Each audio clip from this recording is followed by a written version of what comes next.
A YouTuber who goes by the name of Cynical Skeptic doesn't believe that this really happened, or at least he doesn't believe it really happened on the moon.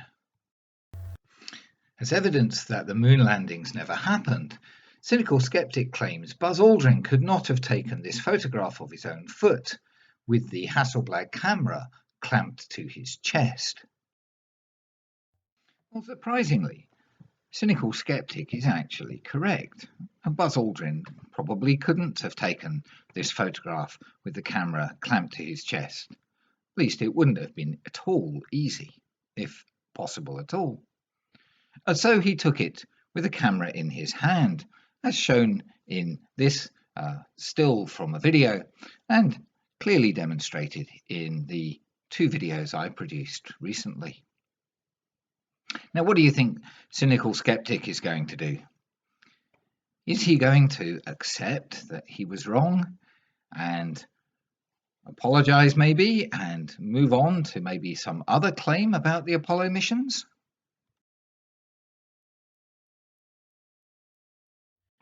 Of course he isn't. Here's his response. The camera, if that's what it is in his hand, cannot be shot single-handed. When the Apollo 11 Hasselblad cameras were held by hand, they had to unfold a handle at the bottom of the camera that did not have a secondary shutter button like we have on new high-end DSLR these days. Oh, where is Gladys when you need her?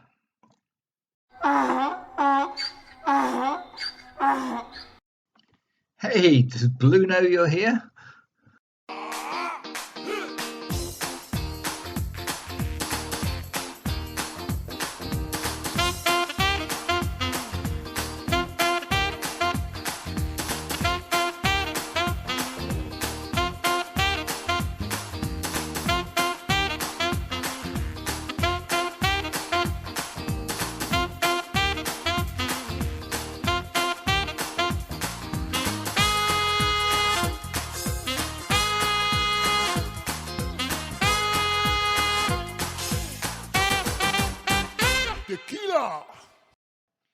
Hello and a very warm welcome to you.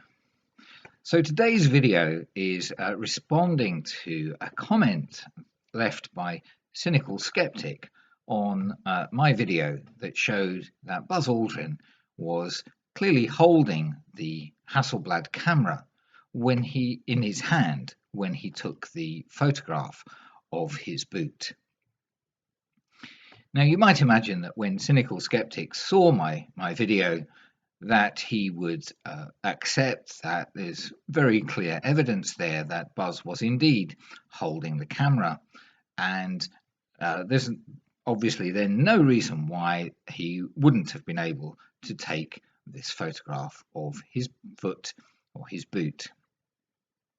But no, Cynical Skeptic has posted a comment where he doubles down on his claim. So let's have a look at that.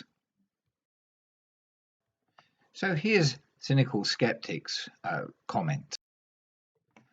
The camera, if that's what it is in his hand, cannot be shot single-handed. When the Apollo 11 Hasselblad cameras were held by hand, they had to unfold a handle at the bottom of the camera that did not have a secondary shutter button like we have on new high-end DSLR these days. So let's see if that is true. If it is true, then it certainly calls into question this and other photographs taken by Buzz Aldrin. He only holds the camera with one hand when he is apparently taking this photograph. So if he would need 2 hands to do so, that would be good evidence that there was something fishy going on. Now, I recalled that I'd read somewhere or seen somewhere that the Hasselblad cameras had this handle on the bottom and that it did indeed contain or have a trigger for the shutter, allowing the astronauts to take pictures while they were holding the camera in their hand, as well as being able to use them whilst they were clamped to their chest, to the spacesuit. And a little hunting around, I located this rather nice website. It has lots of information about all the Apollo missions, or all of them from Apollo 7 to Apollo 17. And it's well worth a look. I'll put a link in the description. There's loads of fascinating information, and we're looking today at the photography section of the Apollo 11 mission. So the top of this particular page actually has the picture of Buzz Aldrin's boot. A happy coincidence, perhaps. But if we scroll down a little bit further, we find a GIF image which has all of the photography equipment that was used on the Apollo 11 mission, including the Hasselblad camera in the bottom left corner here. You can see the handle and the bracket modification that was used to fix the camera to the chest of the spacesuit. So this picture isn't very clear, but fortunately there's another picture, a slightly better resolution, on the same page. And so we can zoom in on the Hasselblad camera, which is the bottom right camera here, and we can look in a little bit closer detail at the camera handle itself. Now there's clearly a serrated edged wheel here and a gap in the handle which goes right through. You can see that from the previous picture, and this is presumably used to fasten the camera handle to the camera body or to the clamp assembly that you can see there. But just to the left of the wheel here, there is what appears to be a trigger mechanism, or some sort of switch or button of some sort.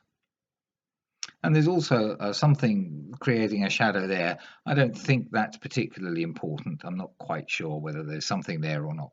But certainly the trigger mechanism appears to be just next to the wheel assembly part there. And very helpfully, if we look at the text next to the picture that refers to this particular camera, I'll just highlight it so you can see which bit I'm reading from.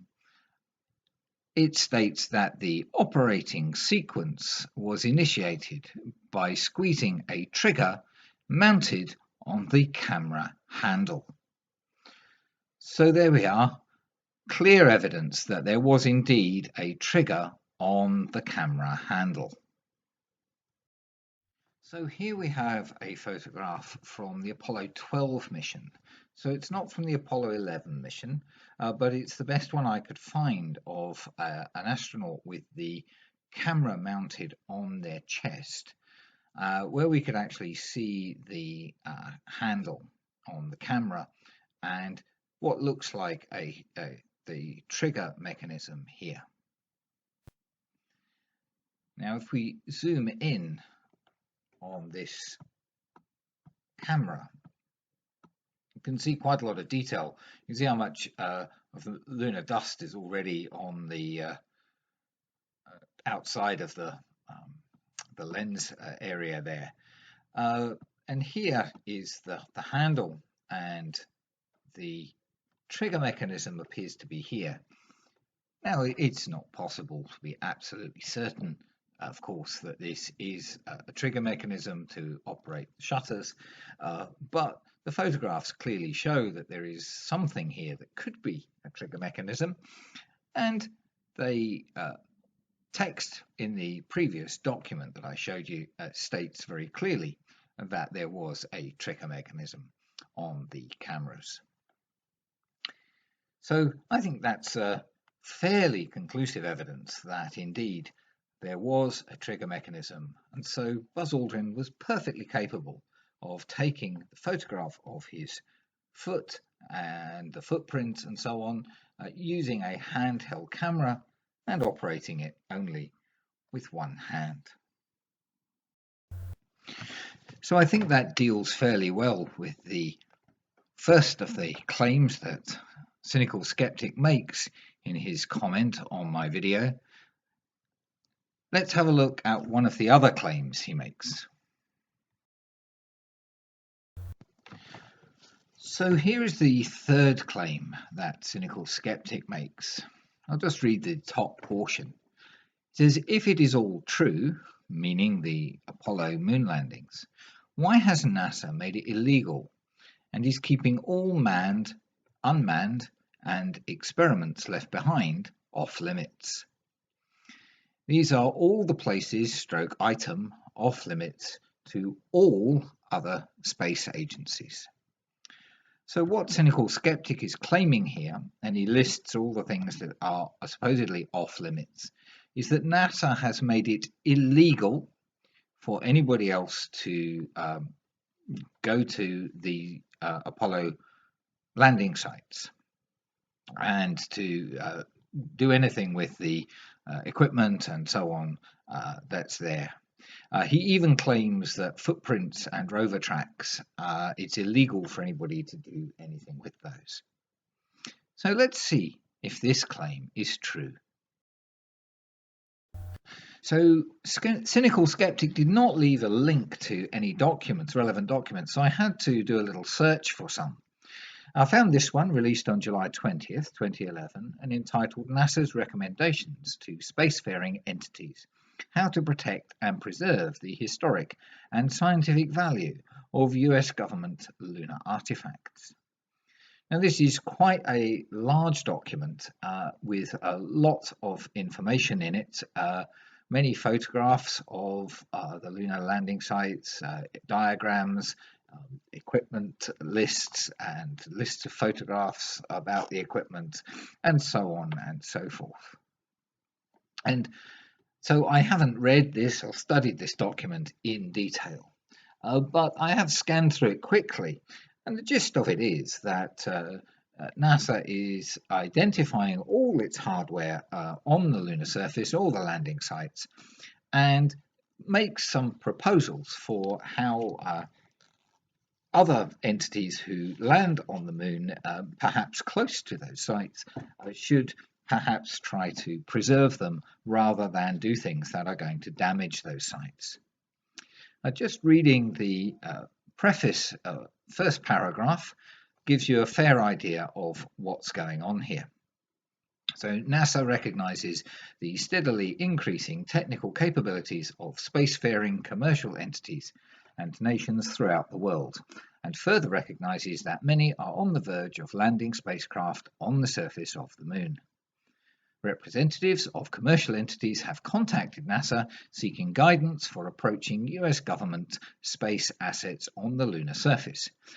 They've done this out of respect for hardware ownership and a sincere desire to protect general scientific and historic aspects of these sites.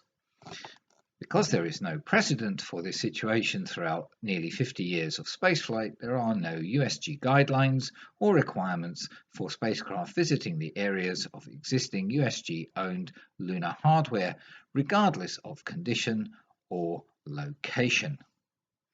So it's very clear that NASA is acting in a perfectly sensible way here to try and come up with some suggestions for how other space agencies and commercial space exploration companies might treat the Apollo landing sites so that there is no damage to them, and also protecting its property up there, because obviously the hardware belongs to NASA.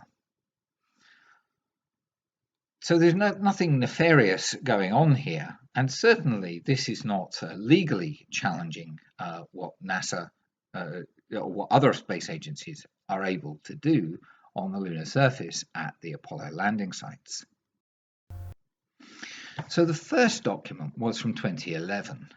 This one is from 2018, so far more recent. And this is not a NASA document as such, it's from the Office of the President. It's entitled Protecting and Preserving Apollo Program Lunar Landing Sites and Artifacts. It does say it's in accordance with the NASA Transition Authorization Act of 2017. I have no idea what that's about, but an American law of some sort, and it comes from the Office of Science and Technology Policy. March 2018, so fairly recent. Now, the document isn't as long as the previous document that we looked at, and this one seems to be setting out US government policy now on protecting and preserving the Apollo landing sites. There are a number of headings in the document. It's not particularly long. I've read through most of it. It starts with some background, goes on to what needs protecting and preserving. Quite a long section. Then risks to the protection and preservation of sites and artifacts. So things like, somebody landing on top of one or crashing into one because of some error, in their flight program or whatever. Next section is about measures to protect and preserve lunar sites and artifacts. NASA recommendations. This is copied from the 2011 document as far as I can tell. So that 2011 document made some recommendations and they're copied here. It talks about existing international treaties. Obviously, this is the 1967 Outer Space Treaty, and there are one or two other international treaties that might be relevant. And it talks about new treaties and whether new treaties are required. And how they should be formulated and negotiated. Suggestions about voluntary guidelines and domestic laws that might be relevant to, certainly for American companies engaging in space exploration will be subject to American domestic laws. And scroll on. Yeah. So it's talking about Federal Property and Administration Services Act, really NASA being able to prove that or back up that it owns the property that's on the lunar surface. Because I should imagine this is a really grey area in the law, in international law. But ultimately, there are 4 recommendations. Now, each of these recommendations starts with a bit of preamble naming all the various bodies involved. But I'll read the important parts. So part 1 says that these bodies should strategically look for opportunities to leverage lunar missions by and with other governments and commercial entities to assist in preserving and protecting Apollo lunar artifacts.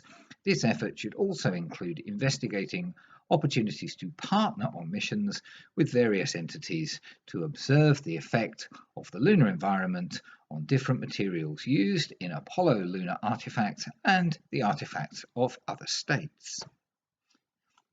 Simply saying, let's cooperate on these things and liaise over it. The second one says that these various entities should continue discussions regarding lunar heritage site preservation with foreign space agencies as appropriate.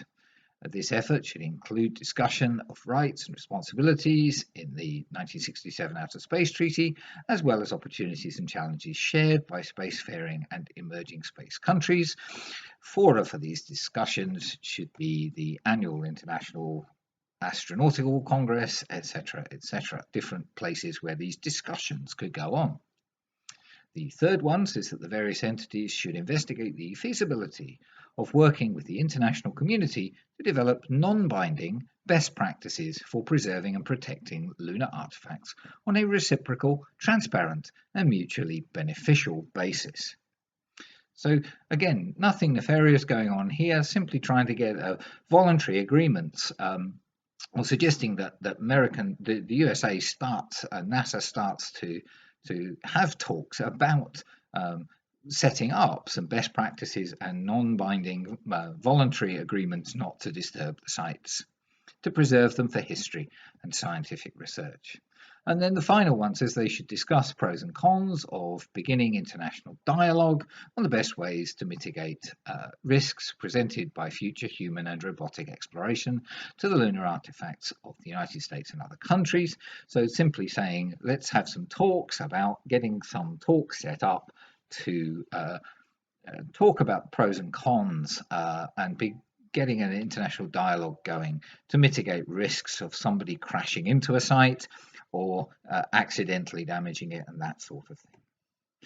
So far from NASA making it illegal for other entities, other international space agencies and companies to go to the sites, what NASA is actually busy doing, and what the US government is actually busy doing, is trying to get a good, sensible consensus amongst those people and voluntary agreements so that the sites themselves are not damaged accidentally or deliberately and are instead preserved for history. So the whole world can see what NASA and the Apollo astronauts did and the sites that they went to as part of the Apollo program. The complete opposite of what Cynical Skeptic is claiming. So there we have it. Absolutely no reason at all why Buzz Aldrin should not have been able to take this photograph of his own foot with a Hasselblad camera, handheld, using the shutter trigger on the handle of the camera. And there's no evidence at all that NASA is seeking to make illegal or has made illegal anybody else going to the Apollo landing sites. Indeed, from the documents I've seen, it appears that NASA is simply trying to protect those sites for posterity, for the benefit of history, and for continuing scientific research. Far from trying to hide these sites because they don't actually exist, NASA is doing all in its power to make sure that these sites are preserved, and so that when more and more people and spacecraft go to the moon, they will be able to observe them and examine them, but in a way that preserves them and doesn't damage those sites because they are of great historical interest. So I think I've gone on for quite long enough. I don't want this to become a super long video. Once again, we see that Cynical Skeptic has got things completely wrong on two fronts on this occasion. I do hope that he will acknowledge that he has made some factual errors here. However, the recent comments he's been posting on my videos suggest quite the opposite. That's unfortunate. But anybody else watching this video, remember that if you see any claims that the Apollo moon landings were hoaxed, they're faked in some way, look at those claims in a critical manner and try and investigate yourself. NASA has lots and lots of information, and so do other people and other websites, and I have yet to find a single shred of evidence that supports the claim that the moon landings were faked in any way. So as I say, thank you for watching, and hopefully I'll have some more videos out very, very soon.